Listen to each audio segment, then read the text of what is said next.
There are many battles and struggles in the world, and most of them are far away and don't affect us too much.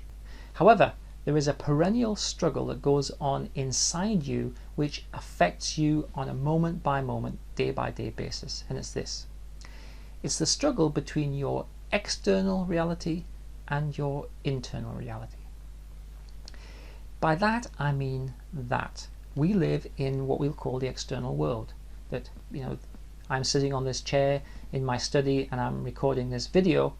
I can drive a car, I can eat food, I can walk and talk. These are external reality experiences. But at the same time, I'm also occupying an internal reality. I'm thinking about what I'm saying. If I'm driving a car, I'm likely to be daydreaming to some extent because driving is a very automatic process. If I'm walking, I'm likely to be daydreaming. And when I'm asleep, I am dreaming, which I'm fully, in that case, I'm fully occupying the internal world.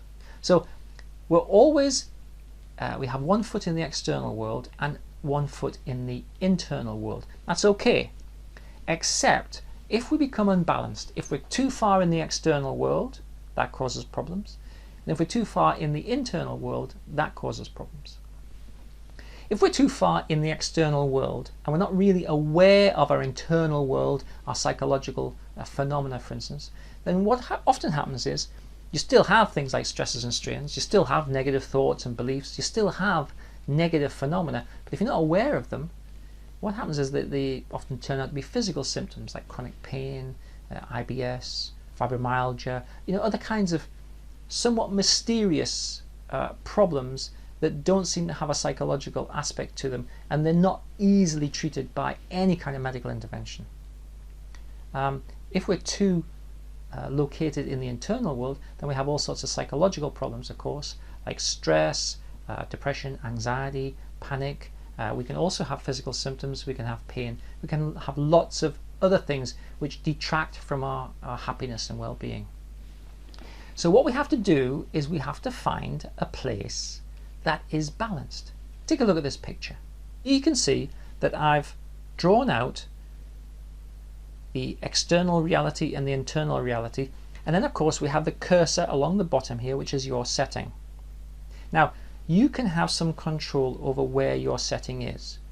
I would suggest it needs to be relatively balanced. If it's too internal, it's going to lead to problems like anxiety, depression, etc. And if it's too external, it's going to lead to a lack of awareness about the psychological processes that are real and go through you wherever you are. So here's my tip for maintaining more balance between these two realities. The first one is to recognize that there is a balance to be maintained.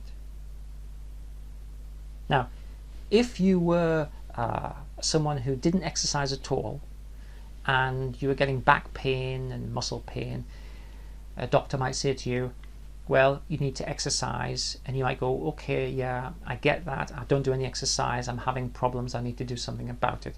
So you could recognize that there is a problem through a lack of balance, and that's what we want to bring to this situation here. We want to create just a recognition that there is a balance to be drawn between doing things which are good for you, internal things such as stop criticizing yourself, reducing perfectionism or the need for control, and just working on things that you might recognize to be unhelpful, and also the external world where there's exercise, good food, sunshine, and social responsibilities like having relationships and the community that you live in. So there's a balance to be drawn in your life. If you're too unbalanced, it's definitely going to cause you a problem. So the first thing is to be aware of the process of balance so that you can recognize, I'm a bit unbalanced, I need to do this, I need to do that. The second thing is to take direct action, is to do something to address the balance. Again, using the exercise example, if you don't exercise, that's a bad thing. You probably need to do some exercise, okay? So you've got to take some action. Now, you might say, I don't have time. That's a lie. It just means you don't prioritize the time that you do have. So it's about taking action and responsibility for the action to maintain balance in your life. The third thing is being mindful of the processes that you go through. Now, if you were, for instance, too far towards the internal world, you're likely to have some psychological problems with that. And it can be very easy just to identify with the problem and say, for instance, I'm depressed, or I'm anxious, or I have panic. Okay, that might be where you are, but we don't want to continue to occupy that space. We need to pull you back somewhere more towards the middle, where we have more balance, and therefore these internal psychological phenomena are less pronounced or profound or troubling to you. And that means that we need to bring some mindful awareness to them. I have the experience of anxiety, but I am not entirely the anxious experience, and I can do things which are helpful to me. So we bring it back to a more balanced position. I can have panic attacks, but of course that's just an itinerant, transient experience. I don't always have panic attacks, giving you some gap, some distance between, some space between the panic experience and you, and that brings you back towards a more balanced position. So the three interventions really that I recommend are recognizing that there is a need for balance. The second one is making conscious and deliberate choices to recreate, to maintain the balance.